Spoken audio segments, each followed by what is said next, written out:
السلام علیکم میرے عزیز بہن بھائی اور دوستوں، میں آپ کی خدمت میں وقتاً فوقتاً جو ہے وہ صحت کے متعلق اور باڈی کے متعلق ٹپس بھیجتا رہوں گا۔ برائے مہربانی سبسکرائبشن میں جا کے پہلے اس کو سبسکرائب کریں، اس کے بعد لائک بھی کریں ویڈیو کو اگر آپ کو پسند آئے۔ تو آج میرا موضوع جو ہے وہ ہے کہ آج کل جو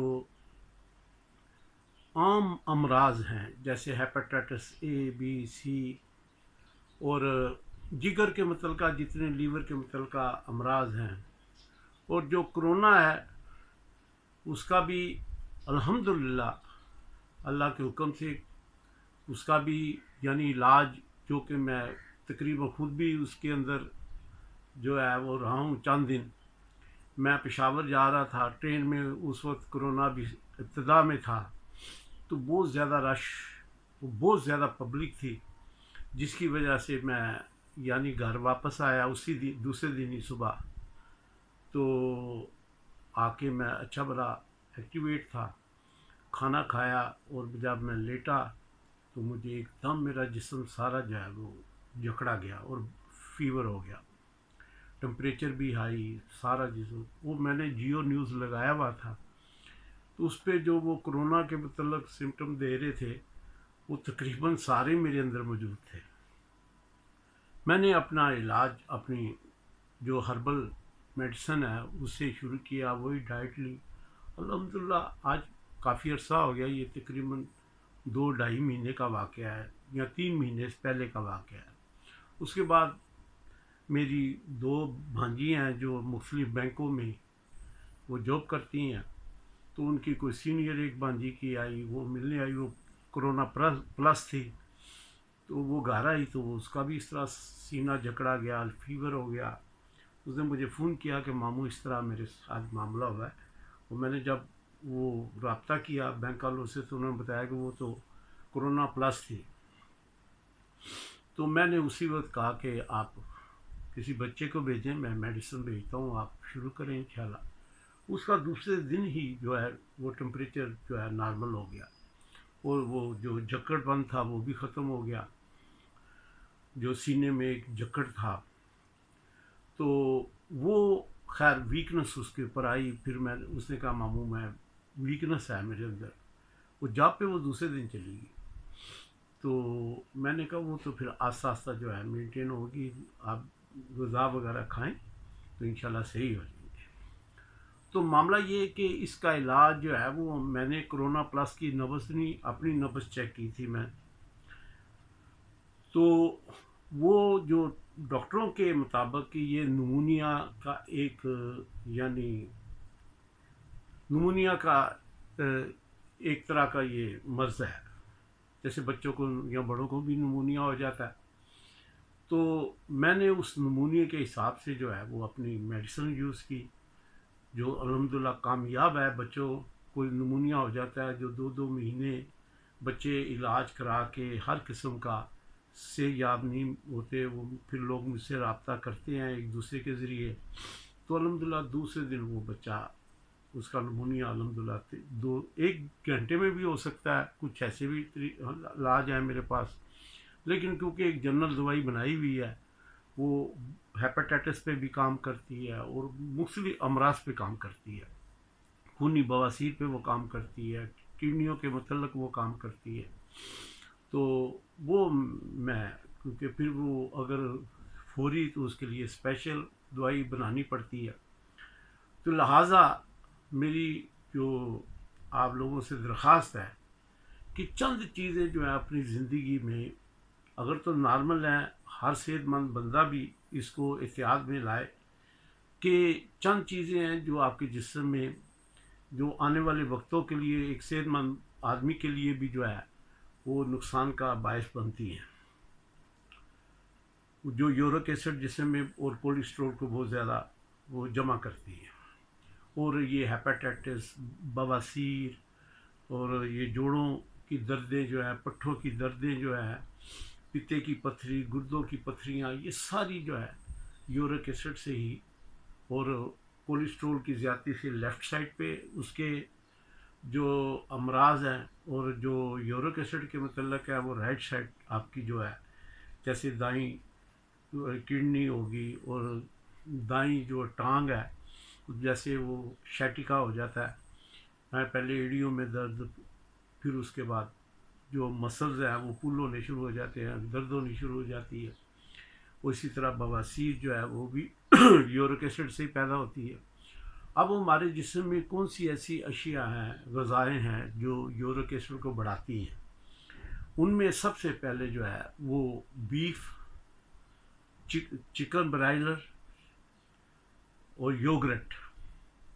اور ہر ترش چیز جیسے کھٹی چیز جس میں ٹاٹری کا استعمال ہوتا ہو، یا نیمبو سے ٹاٹری بنتی ہے، وہ لیمو کا سات بھی اس کو ہماری زبان میں کہتے ہیں، ویسے وہ ٹاٹری کہلاتی ہے، ویسے وہ اس کو اسٹیرک ایسڈ انگلش میں کہا جاتا ہے. تو یہ ہمارے جتنے سافٹ ڈرنک ہیں، جوسیز ہیں، یا یہ منرل واٹر جو پانی کی بوتلیں ہیں جیسے کوک وغیرہ، اسپرائٹ، ان سب میں جو ہے وہ اسٹیرک ایسڈ یوز ہوتا ہے. اور وٹامن سی، اس کے بغیر یہ بوتل جو ہے کم سے کم فینٹا اور اسپرائٹ مرینڈا جو ہے یہ تو بنتی ہی نہیں. ہاں جی. اور وہ وٹامن سی جو ہے وہ انتہائی ترش ہوتی ہے. اب میں واقعات وقتاً فوقتاً اتنی بڑی ویڈیو تو میں آپ نہیں بنا سکتا، لیکن مختصر یہ ہے کہ ان چیزوں کو اپنی لائف میں کم کریں، اور پھر اس کے بعد دیکھیں کہ اگر تو آلریڈی کوئی امراض میں مبتلا ہے، جیسے ہیپاٹائٹس ہے، یا کوئی بواسیر کا مسئلہ ہے، پٹھوں کی درد ہے، یا ایسیڈیٹی جسے پتہ ہے کہ میرے جسم میں تیزابیت بہت زیادہ ہے، ایسڈ بہت زیادہ ہے، وہ یوگرٹ سے مراد یہ نہیں کہ دہی، یعنی اس کی لسی، دہی بڑے، جن جن اشیاء میں دہی پڑتا ہے، جیسے کڑھائی گوشت آپ بازار سے لیتے ہیں، جیسے ہمارے لکشمی چوک لاہور میں اور گوال منڈی وغیرہ جو فوڈ اسٹریٹیں ہیں، یہاں پہ جو کڑھائیاں بنتی ہیں وہ اس میں ٹماٹر تو بہت کم یوز ہوتا ہے، لیکن اس کو جب وہ تیار ہو جاتی ہے، بھن جاتا ہے وہ سارا مسالہ، پھر یہ اس کے اوپر دہی کا ایک پوری چھت ڈالتے ہیں، یعنی لیپ کرتے ہیں پورا. اس کے بعد جو ہے اس کو پھر پکانا شروع کرتے ہیں، جس سے وہ آپ گریوی جسے کہتے ہیں، مسالہ کہتے ہیں، وہ بنتا ہے. ورنہ اس کے اندر ایسی کوئی چیز نہیں ہوتی کڑھائی کے اندر جو وہ گریوی آپ کو مہیا کر سکے. تو ایسے واقعات میرے ساتھ، میرے پاس مریض آئے جن کے ساتھ ہوئے کہ وہ میں نے ان کو بیف بند کیا ہوا تھا، چکن برائلر بند کیا ہوا تھا، لیکن مٹن کی اجازت دی ہوئی تھی. لیکن وہ باقاعدہ اسی شکایت کو لے کے آئے کہ جی میں نے تو کبھی اب گائے کا گوشت آپ کے کہنے پہ کھایا نہیں، اور نہ چکن کھاتا ہوں میں، نہ ٹماٹر وغیرہ. تو ٹماٹر کا نام تو نہیں لیا اس نے شاید، تو لیکن مجھے بلیڈنگ ہوگی. ہاں جی. تو میں نے اس کو کہا کیا، انہوں نے کہا جی چھوٹے گوشت کی کڑھائی کھائی. میں نے کہا گھر بنائی تھی یا باہر سے کھائی؟ انہوں نے کہا باہر سے کھائی. تو میں نے کہا کہ آپ کو پتہ ہے کہ اس کے اندر وہ پورے دہی کی ایک چھت ڈالتے ہیں، یعنی پورا لیپ کرتے ہیں اوپر، اس کو کور کر کے اس کے بعد بھونتے ہیں. وہ دہی کی وجہ سے آپ کو ہوا ہے. آپ بے فکر ہو کے اپنی میڈیسن اور جو آپ کو غذائیں بتائی ہیں وہ کھائیں، انشاءاللہ ایک دن میں بند ہو جائے گا. اس نے بتایا باقاعدہ بند ہو گیا. آج تک وہ ماشاءاللہ یہ کئی سال پہلے کا واقعہ ہے. تو لہٰذا یہ اسٹرابری ہوگی اور آلو بخارا ہے، ایسی چیزوں سے عام آپ ایک دو جو چھوٹے ہیں، جیسے چونسا ہے، ایک آدھ آم ڈیلی آپ یوز، کیونکہ اس میں ترشی نہیں ہوتی. چونسا ایک واحد آم ہے، یا تو پھیکا ہوتا ہے یا میٹھا ہوتا ہے، ورنہ ہر آم جو ہے وہ کچا، اگر اس میں تھوڑا سا کسر ہو ہے جی تو وہ ترش ہوتا ہے، یا ترش اور میٹھا ہوتا ہے، یا میٹھا ہوتا ہے. لیکن چونسا آم جو ایسا ہے کہ جس کے اندر کھٹائی ترشی نام کی چیز کوئی ایسی چیز نہیں ہے. وہ آپ ایک بڑا آم ہے ایک کھا لیں، چھوٹے ہیں تو دو کھا لیں،